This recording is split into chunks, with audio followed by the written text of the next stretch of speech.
Hello and welcome to the Engineering Career Coach podcast. In this episode, I will be talking to Aaron Moncur, a mechanical engineer who runs a mechanical design firm called Pipeline Design and Engineering. And he's also the host of the podcast, Being an Engineer. This is a podcast that collects and shares industry knowledge and best practices associated with the discipline of engineering. We will be talking about his career journey, how he went from being laid off from his job to opening his own successful engineering firm. I'm your host, Jeff Perry. I'm the founder of More Than Engineering, and this is the Engineering Career Coach podcast. This is the first podcast dedicated to helping engineers and technical professionals with both their personal and professional development. Now let's jump right in.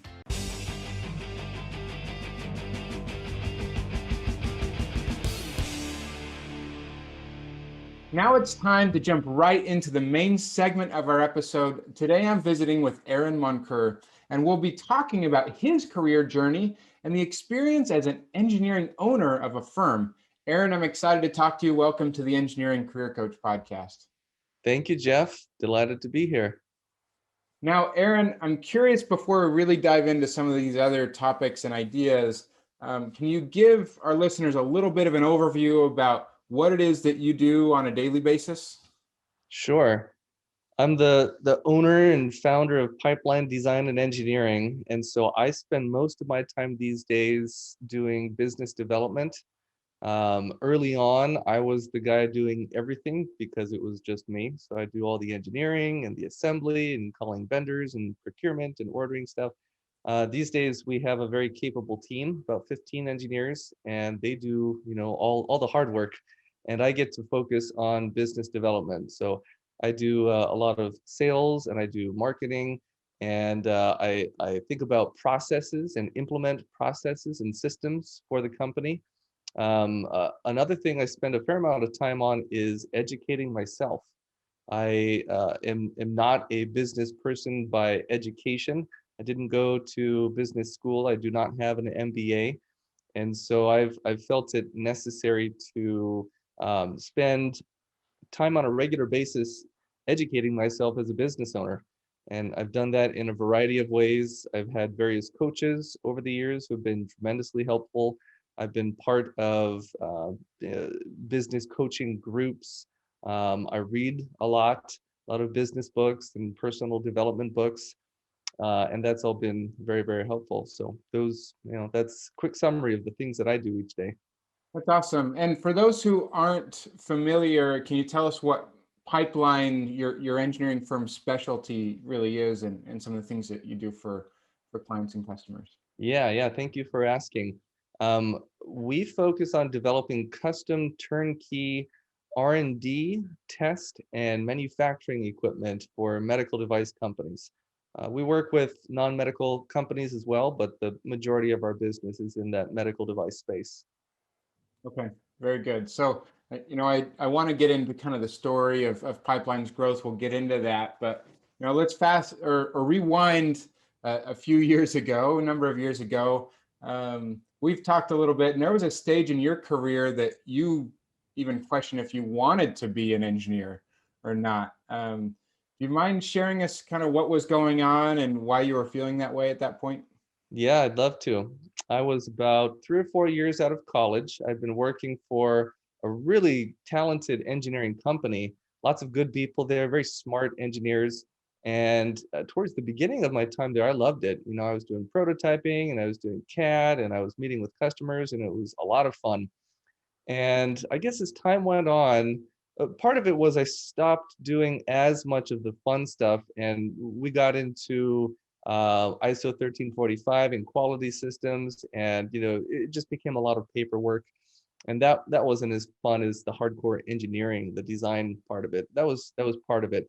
But the other part was, and I didn't really realize or appreciate it at the time, the other part was I really enjoy having high level ownership over an entire project or organization. And at the time I was a cog in the machine, which is fine. The world needs cogs for sure. It wasn't for me. And I started becoming less engaged in the work. I remember I remember I used to walk around the office with my earbuds, listening to music every day, and that really kind of isolated and cut me off from a lot of people, which I should have realized at the time, but I didn't. I think it was just an outward expression of this inward feeling I had of being less engaged with the work. Mm, So the people there, they were very smart, the leaders of that company, and they recognized pretty quickly that, hey, this guy Aaron, he's not as engaged now as he used to be. And that was right about the time of the recession. So the recession hit, and they let a few people go, and I was one of them. And looking back, I think they made the right choice. It also, I remember feeling sick to my stomach for several days after being laid off, mhm. but it turned out to be genuinely one of the best things that has ever happened to me. Okay. Okay. So tell me where you went from there. How did you get through that experience, and what was the next step for you after that?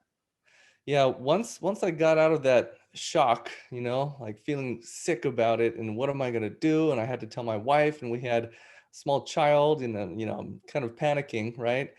Um, I I I thought for a time that I didn't like engineering anymore, and so I explored a few different things. I explored commercial real estate. I actually did web design for a little while. I Hmm. started a photography company with a friend of mine, and we ran that for several years. Ultimately, my father-in-law one day he pulled me aside and said, you spent a long time going to school to become an engineer. Maybe there's still something there. Maybe what you don't like anymore isn't engineering, but it's the way in which you were doing engineering. Mm, And I thought that's an interesting statement, and there's probably a lot of wisdom in there that I should think about. And I did. And so I decided to do some contract work, freelance work, really. okay. I knew some people in the industry, so I reached out and said, "Hey, I'm doing some freelance work. Do you need help with any of your projects?" And I got a few small little jobs, and I was paid hardly anything, a really terrible wage back then, but I wanted to do some work, and um, what I realized was that having that high level ownership of the entire process, being the person who conceptualizes the design, and then who creates the design and does the engineering within the design, and then creates all the drawings, and then contacts vendors and gets quotes, and then manages that procurement and fabrication process, and does the assembly. Having that high level ownership was really transformational for me. No longer was I just doing this one little part that someone had told me to go do, but I was kind of architecting the entire process and executing it as well. And that was powerfully transformational for me. And I realized that, hey, I do still love engineering. Mm, I want to be in charge of how it's done. And that was kind of an epiphany for me. I also realized that I think the definition we use these days is entrepreneur, and mhm. I really am. That's what I love. I love finding new paths and thinking about new ideas and new and better ways to do things, and having that high level ownership. That's what motivates me. Okay. Awesome. Thanks for sharing that. So then what was that transition like? You were exploring a number of different business ideas and things you had done. You started doing freelance back in the engineering space. So what then turned the corner to really start your own firm and say, I'm gonna, actually make this what I'm gonna do. I'm gonna business and then start building eventually a team around it. What was what was that switch like to really commit to that process? It was slow and gradual. I Okay. remember in the beginning, so this is 2009, about 12 years ago. It was just me. I did everything, wore a lot of different hats. And I said to myself, I really love doing this now. I don't think I ever want to have employees or manage a Mm, team or anything like that, because I love the way it is right now. I sure. remember telling a friend that, he was like, what's next? Are you going to grow? What are you going to do? And I was like, no, no, no. I just want it to be me. I don't want to have the liability of anyone else. To just, manage myself in my own time. And that's great. Mhm. And then I started getting busier, and to the point where I couldn't handle all the work myself. And so by necessity, I had to pull in a contractor, and then two, and then three, And then eventually, 2014, I think I hired my first full-time employee. And slowly and steadily after that, kept adding people to the team. Mhm. Um, and still, I didn't feel, it's funny, I would always tell my wife that I didn't feel like Pipeline was a real company. You know, it was just this thing that I'm doing right now, and I've got some people who are helping me, but you know, it's probably going to blow up next month and I'll go away and then I'll figure something else out. And I felt like that honestly until very recently. I mean, Hmm. within the past year maybe is when it started changing. Probably 3 years ago, yeah, about 2019-ish, Mhm. 2018, 2019, I started feeling like I'd like to build this into something real. I'd like to be not just kind of a mom and pop shop, but have a, you know, a legitimate established company. Yeah. And so that was when I started doing, getting coaching and joining some business development groups that would help me with that. I've always done a lot of personal development reading. I started doing more business development reading at that point, and educating myself. Hmm. And yeah, honestly, it's only been the past, you know, year or so that I felt like, okay, we've got something real here. This is becoming a real business, and not just something I'm doing with some people who are helping me. You know, we've got a solid team pulled together, and some helpful processes to move things along. Yeah. Well, that's really cool that you feel like you've turned that corner and are not now on a different trajectory. But I do want to dig into some of these early days because it's taken you, I mean, you've been doing this over 12 years or something, you said, right? Yeah, So yeah. talk to me about those early days, like some of the, when you were first starting and maybe bringing on some of those early employees and contractors, like did moving through this and juggling all these different balls as a new business owner, did that come naturally to you? You talk about some of the challenges that you were dealing with when you were starting out. Yeah, I think in a way it did come naturally to me. I think it's in Hmm. my genes to do this. I've always enjoyed taking a big high level problem and breaking it down into its separate components, and then attacking each one of those segments in a very logical, organized manner. The struggles I had in the beginning, I think time management was one of them. Not Sure. necessarily being productive, but working too much. I mean, back Oh. then, I was probably doing very commonly 60 plus hour weeks. Mm-hmm. And, you know, I have a wife and I had multiple kids at that point. And so trying to pull myself back and not work so much was difficult. Mm-hmm. um, and that's, you know, partly what led to hiring some contractors. But you know, when you're small, even when you have contractors who are helping you, you're still the guy who's managing everything. So uh, I don't know how I would have done it differently at this point. It took a lot of work to get Sure. everything done. Sure. Okay. Gotcha. So as you've grown and you've brought people on and contractors and full-time employees, kind of a mix there, sounds like you're still probably at. What's your approach to working with and developing the people in your organization? How do you bring them in? How do you help them be successful? How do you set those expectations? What are the things you do to put that in place so that not just you, but everyone who is a part of Pipeline can be successful? Yeah, something that we have done recently, we've had an explosion of work very recently, Mm. and we've had to hire people quickly and move quickly on these projects. And we didn't have enough people to manage or lead projects. We had Mm. kind of almost too many project engineers and not enough project managers or project leads. So one thing we've done to facilitate that growth in the individual engineers is we've asked some of our senior engineers to step into project lead or project management roles. Mhm. And we have some processes that have put in place over the years that kind of guide them and give them a foundation to follow at least. And then we'll have weekly meetings together just for half an hour or so to talk about what's going well, what's not going well. You're new to this. How can I help you? Um, and that's been pretty cool to see some of the senior engineers step up and move into a project lead position. I think mentoring is maybe that's the right way to say it, where there's me and we have an engineering manager, and both of us have been doing some mentoring to the senior engineers who have stepped up into these leadership roles. Hmm. That's been really helpful for them, I think. And then these senior engineers themselves have become mentors to the junior engineers, where they're Great. now not just doing the project work, but they're helping others to do the project work. And I think having these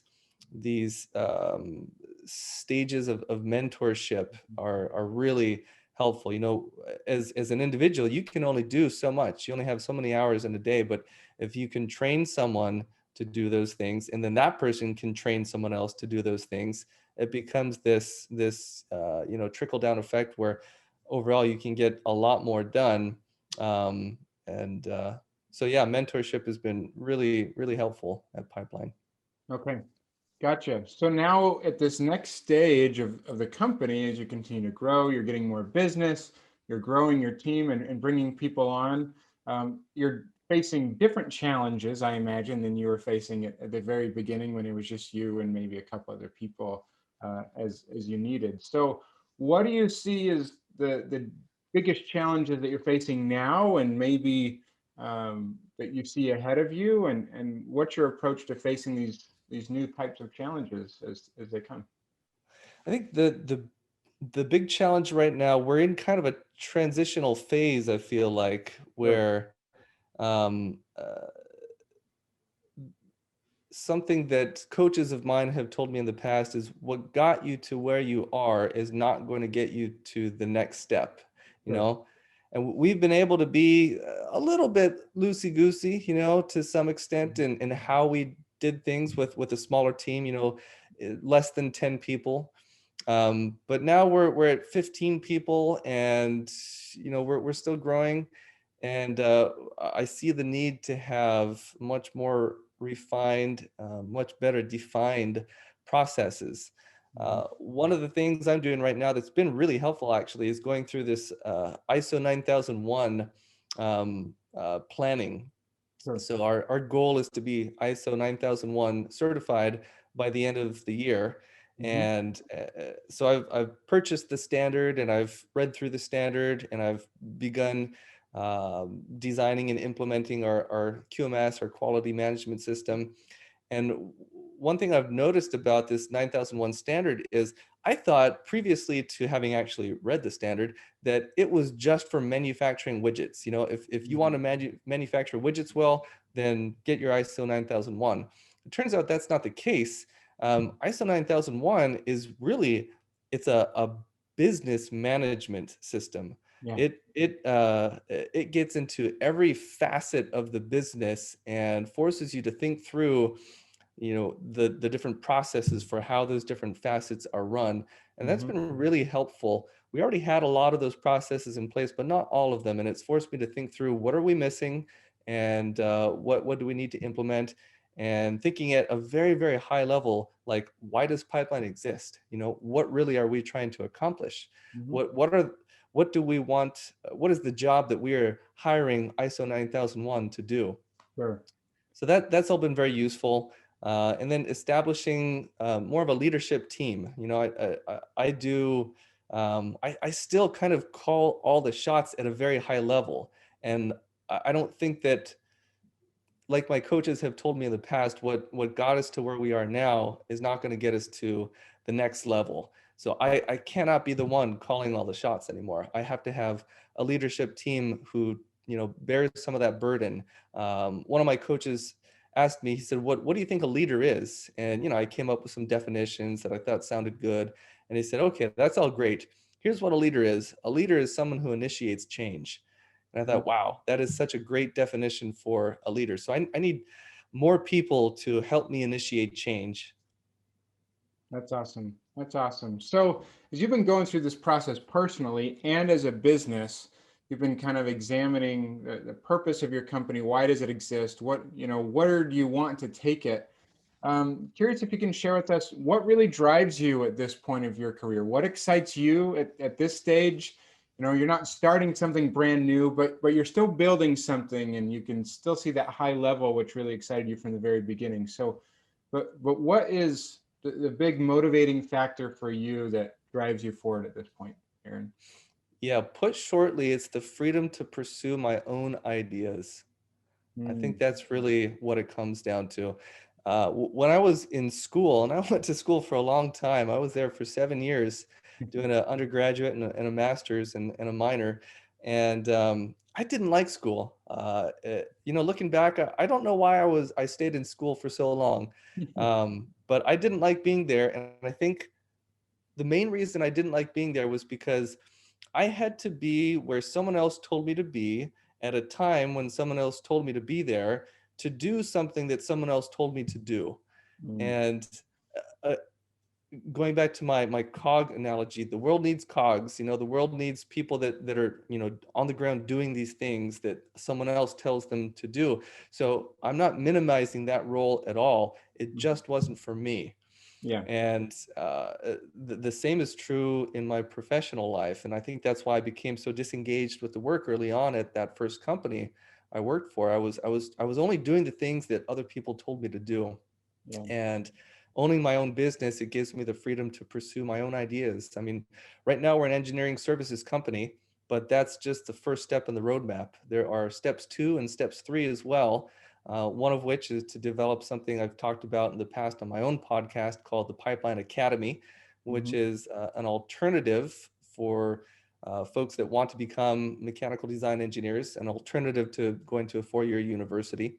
And then we're also working actively towards developing our own products that we will sell to the industry. And if I wasn't the business owner, I would not have the freedom to say, I think this is a useful endeavor to pursue, and I'm going to pursue it. But as the business owner, I can take those risks and kind of hold destiny in my own hands. Yeah, that makes it exciting, and I love that you see these new opportunities, you see these new stages in front of you, and get excited about these challenges as we grow as people, as we grow throughout our careers. That's just kind of how it happens. But you recognize that. You can see the pattern of those things that are important to you from early on, being in school. Some engineers and other people, they love being told, and having it laid out, like, this is what's due, this is the expectation, here's the rubric, and what your expectations are. But even as an employee, a cog or something, as you say, even so, in the corporate world, even if you're not interested in starting a business, things are not quite as straightforward as they were in engineering school, like, ever. And so we need to be able to deal with that subjectivity, to be able to create for ourselves and think for ourselves, rather than just be kind of reactionary to the people that are asking us to take care of things. And Agreed. Yeah, 100%. so, That's one of the reasons I'm really interested in Pipeline Academy, because yeah. the whole idea would be doing is better than learning about doing. So we'd have students who are actively involved in real projects, hands-on, building things, designing things. School was great for giving you that general foundation, but not super effective at providing any real industry experience. Sure, sure. Well, Aaron, this has been a really fun conversation. I'm curious to end off this section. If there are any of our listeners who are also thinking about maybe at some point starting their own firm or company, what advice or insights would you have for them if they're thinking about doing that? Yeah, there are a few things I can share.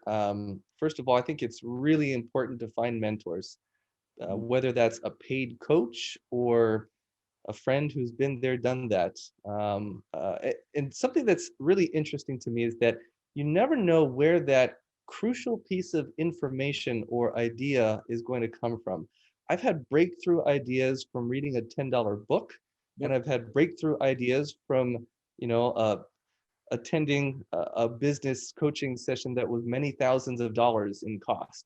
and you just never know where that idea is going to come from. So exposing yourself to new ideas, and I think a great way to do that is having coaches and mentors and groups of people who are like-minded, who can, share with you their experience. That's a great way to do it.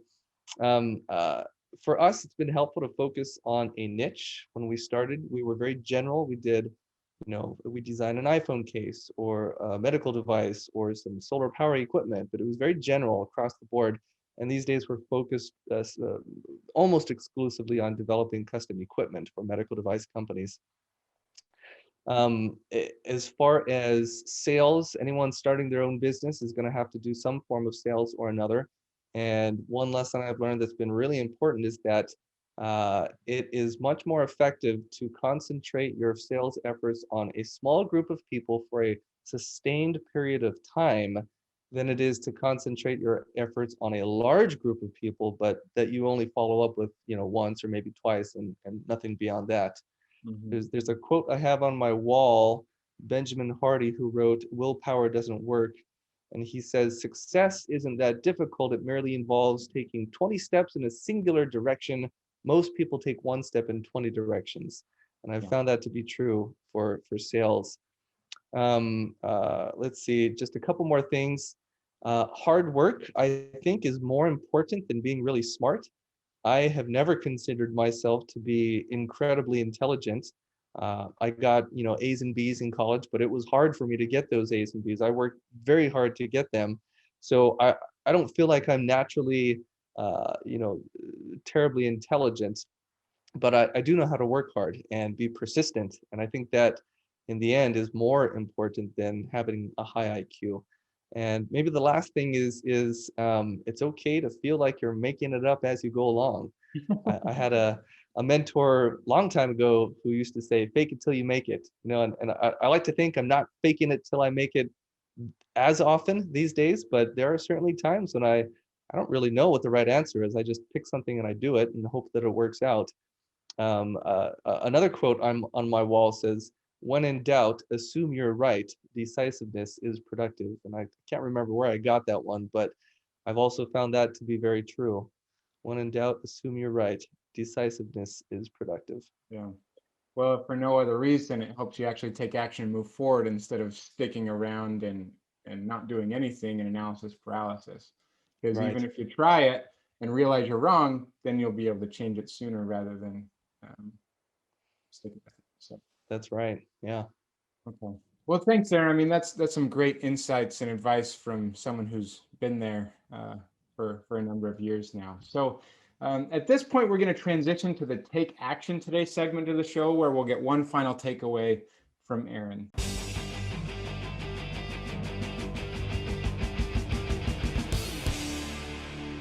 Now it's time for our Take Action Today segment of the show. Today, Aaron's been talking to us about growing a business and his engineering career, but he's going to give us one final takeaway about being intentional and kind of creating your own destiny. So Aaron, take it away for us.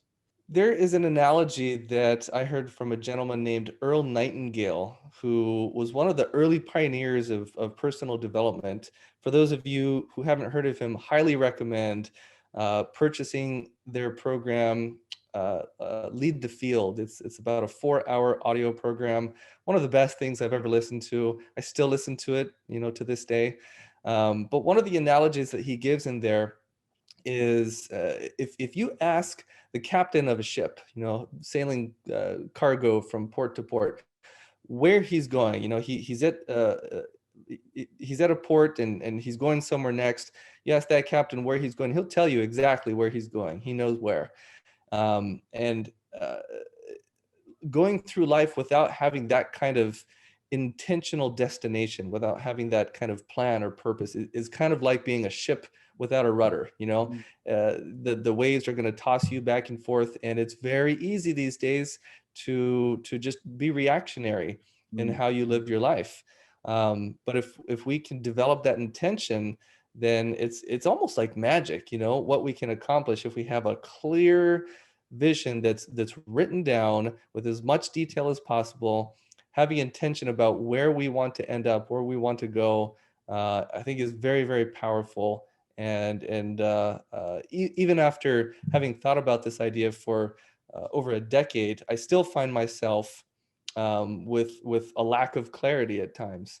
So I think the action that we can all take today is sit down and think about, where is it that you want to be 5 years from now, 10 years from now, 20 years from now, and then start designing your life around that intention, to guide you specifically towards that goal. Yeah, wise words from Aaron. So thank you so much. If people want to reach out to you, connect with you, or learn more about Pipeline, or you mentioned your podcast, you share a little bit more about that so people can find it. Great. Yeah, thank you for asking. Our website for Pipeline is teampipeline.us, and you can learn more about the work that we do there. We also produce a podcast called Being an Engineer, and you can find that on all the major podcast platforms: Spotify, Apple, Google, etc.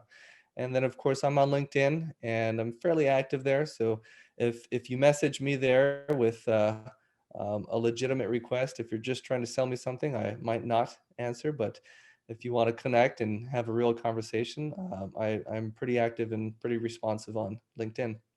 Okay.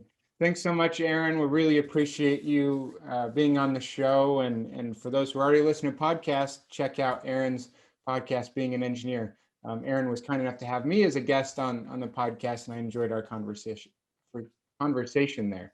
So thanks again, Aaron, and good talking with you. Thank you so much, Jeff.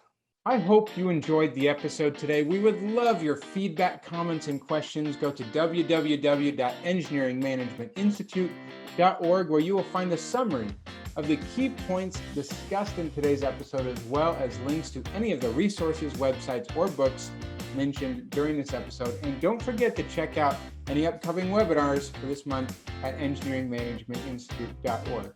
Additionally, for those engineers struggling with unemployment or uncertain about how to make a career transition, I've created some free training resources with an opportunity to join a more intensive program called the Engineering Career Accelerator. If interested, you can find more information at engineeringcareeraccelerator.com. Until next time, I wish you the best in all of your engineering endeavors.